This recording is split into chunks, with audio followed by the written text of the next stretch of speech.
नमस्कार मित्रांनो, तुमच्या सगळ्यांचं मराठी गुंजन व्हॉइस या चॅनेलवर खूप स्वागत आहे. आज आपण मन हे बावडे या कथा मालिकेचा 27वा भाग बघणार आहोत. तुझ्याशिवाय माझं काहीच नाही. तू हसलीस की माझ्या जीवनात प्रकाश येतो.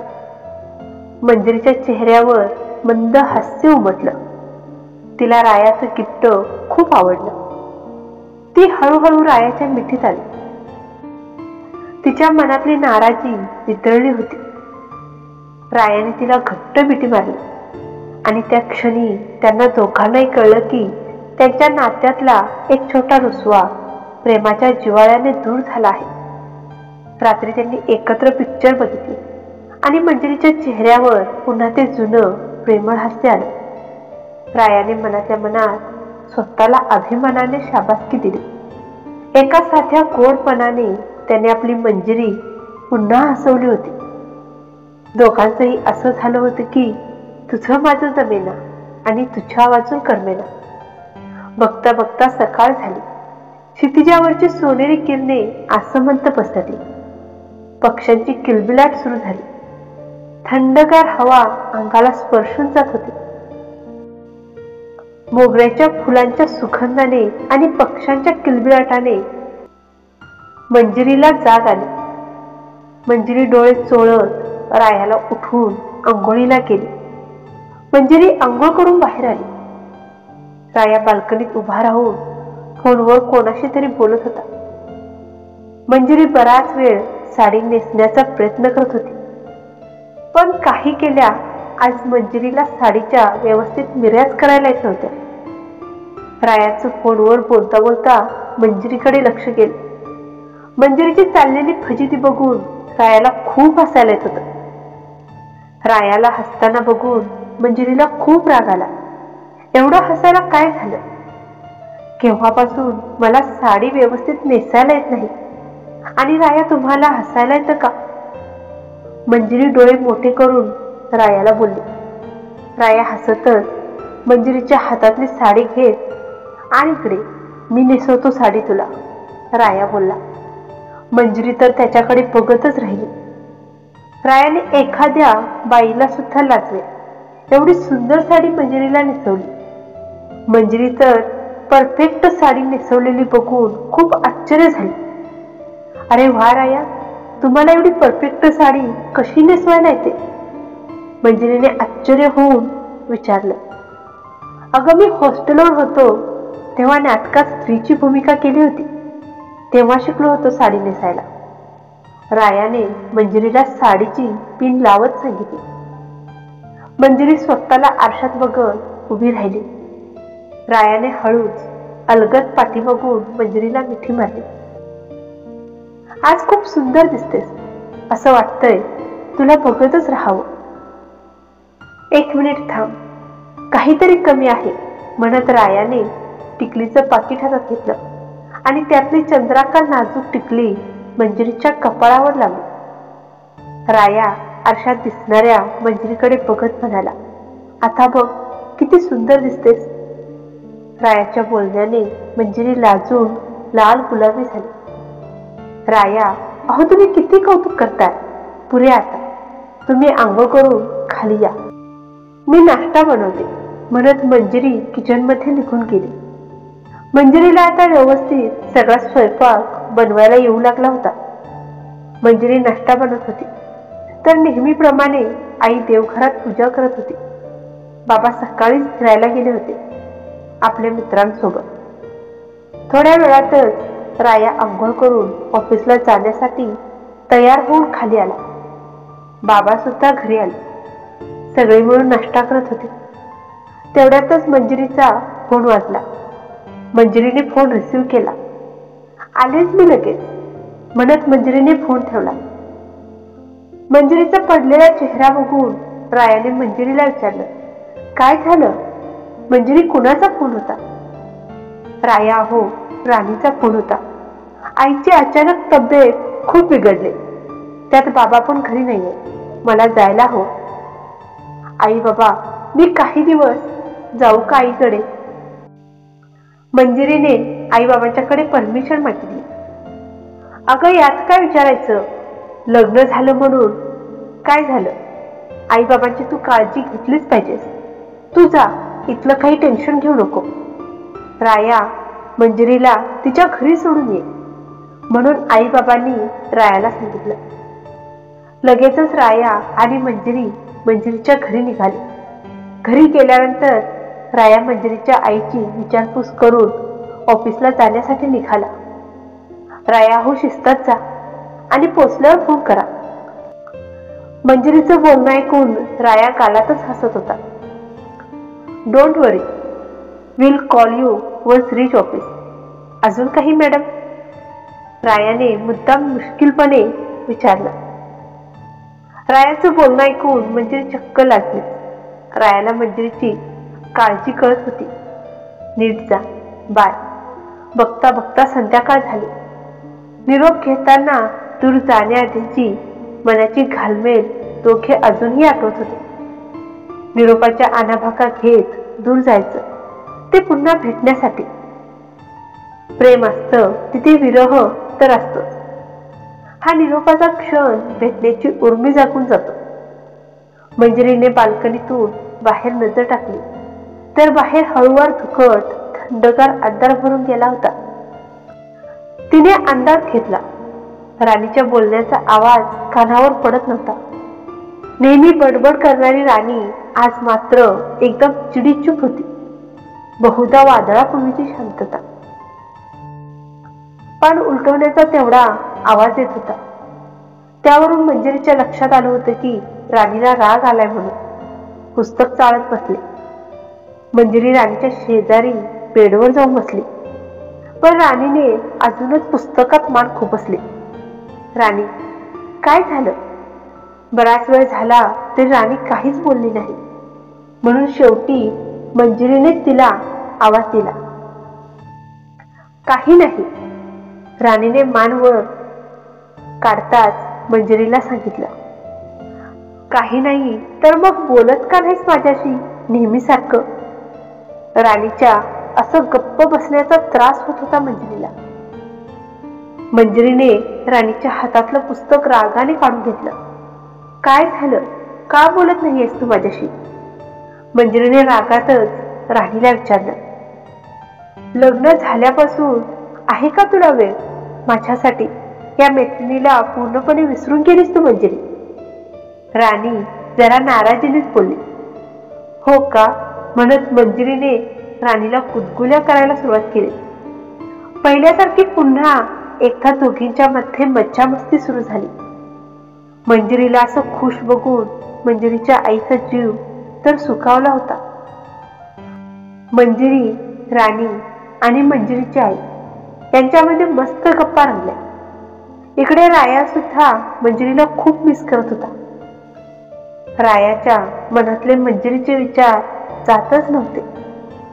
मंजिरीची प्रत्येक गोष्ट रायाला आठवत होती. डोळ्यातली जीव घेणी काजळाची लकीर, तिचं ते गोड स्मित हास्य, तिच्या गालावरची लाजेची गुलाबी लाली, तिचं ते खोडकर बोलणं राया खूप मिस करत होता. सजलेली, रुसलेली, रडणारी, हसणारी, त्याला बिलगणारी मंजिरीची सारी रूपं रायाला आठवत होती. राया मोरपीस छातीवर ठेवून बेडवर मोरपिसाशी बोलत आडवा पडला होता. मंजिरीच्या गोड लाजण्याने तर रायाला वेड लावलं होतं. आत्ताही हे सारं आठवलं तसं सुखाची एक लहर रायाचं अंग अंग रोमांचित करून गेली. रायाच्या मनाच्या कोपऱ्याने कोपऱ्यात मंजिरीने नुसता कहर मांडला होता. जब भी तेरी याद आती है आंखें नम हो जाती है, हंसते हंसते भी मैं खामोश हो जाता हूँ.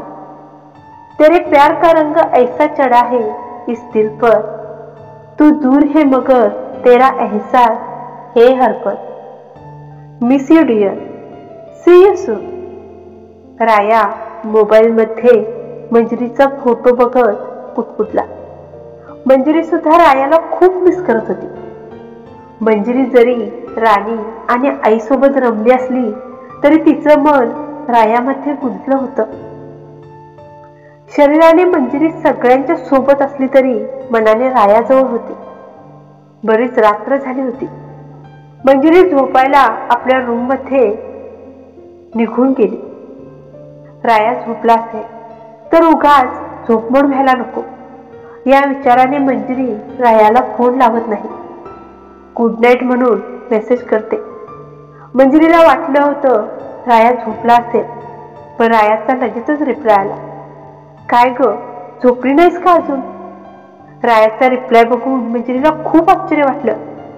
राया झोपली नाहीत? स्वतःशीच बडबडत, तुम्ही पण अजून जागी आहात, तुम्हाला झोप नाही आली?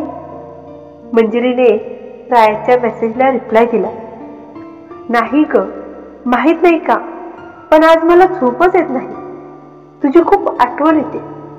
रायाने मंजिरीच्या मेसेजला रिप्लाय दिला, खरंच तुम्हाला माझी एवढी आठवण येते?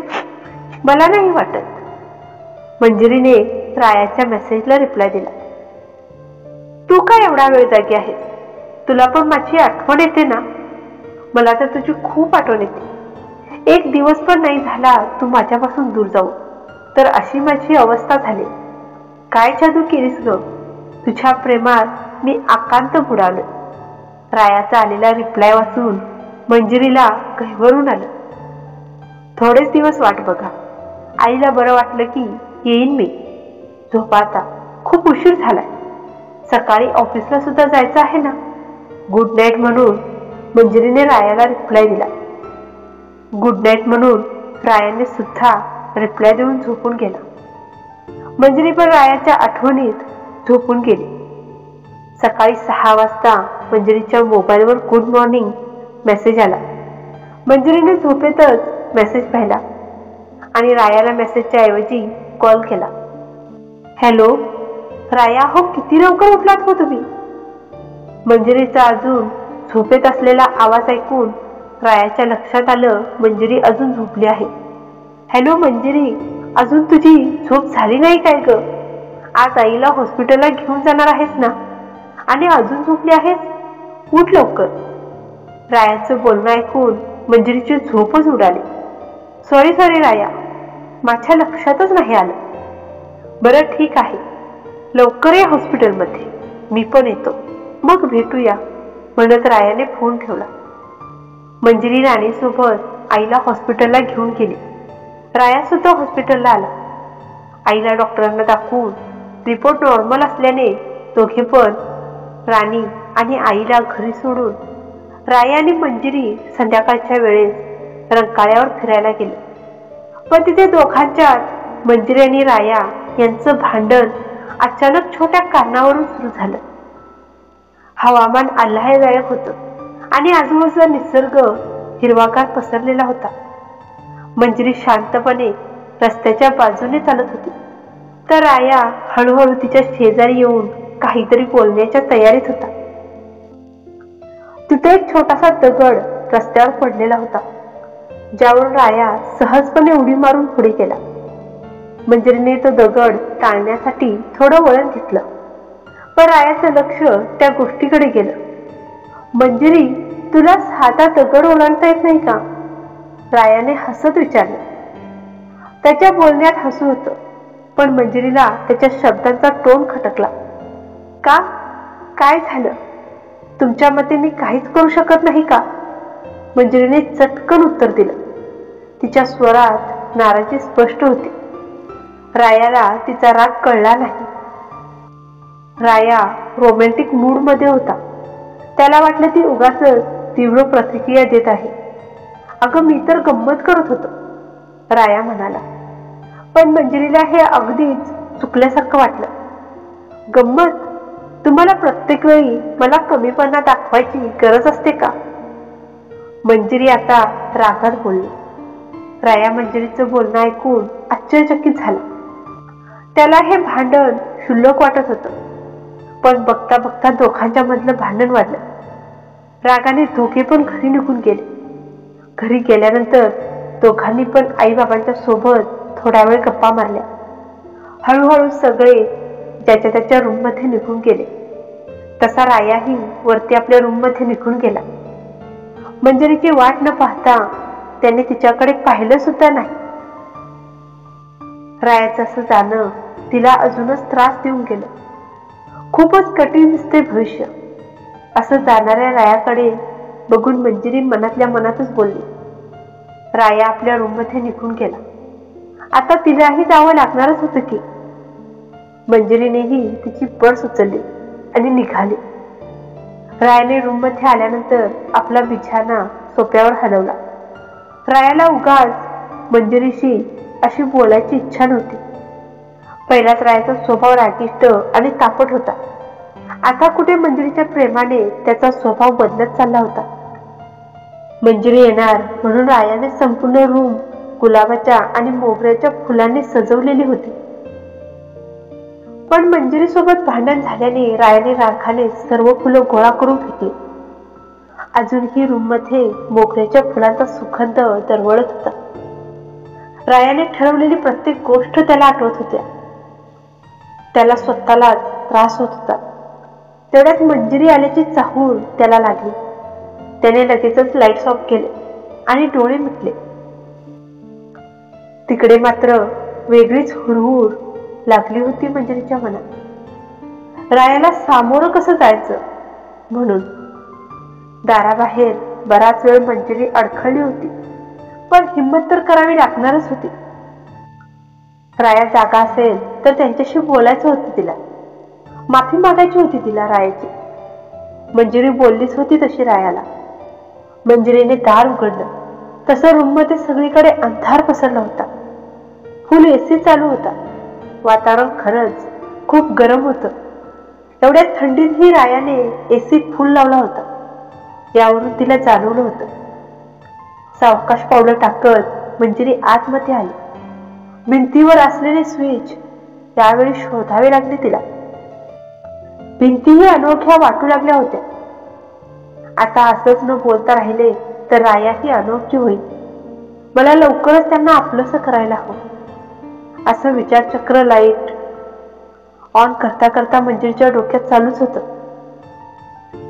लाईट ऑन झाली आणि मंजिरीची नजर बेडवर गेली. बेड रिकामाच होता. इथे नाही मग गेले कुठं म्हणत मंजिरीची नजर सोफ्याकडे वळली. राया शांत झोपलेला तिला दिसला. राया उठल्यावर त्यांच्याशी बोलते म्हणत मंजिरी अंगावर ब्लँकेट गुंडळून झोपली. एसी कमी करायला तिला रिमोटही सापडत नव्हता. मनात फक्त आज कानाच्या ऐवजी रायाचाच विचार चालू होता. तिला काहीच समजत नव्हतं. आज तिच्या झोपेला काय झालं होतं काय माहिती. तिला काही केल्या झोपच येत नव्हती. वातावरण खूपच थंडगार होतं म्हणून मंजिरीने संपूर्ण अंगाला ब्लँकेट गुंडाळून हळूच बाल्कनीत गेली. बाहेरचं वातावरण खूपच थंड होतं. चंद्रही अबोल होता, अगदी रायासारखाच. गॅलरीत उभी राहिलेली मंजिरी इकडे तिकडे करू लागली तेव्हा तिच्या पायाला काहीतरी मऊ लागलं. नक्की पायात काय आहे हे तिने घाबरत घाबरत पाहिलं आणि तिचे डोळे मोठे झाले. काय वाटतं मित्रांनो तुम्हाला, मंजिरीच्या पायात नेमकं काय असेल? राया आणि मंजिरीच्या मध्ये झालेल्या भांडणामुळे अबोल राया बोलेल का मंजिरीशी? आजचा भाग तुम्हाला कसा वाटला हे कमेंट करून सांगायला विसरू नका. भेटूया पुढच्या भागामध्ये. तोपर्यंत धन्यवाद.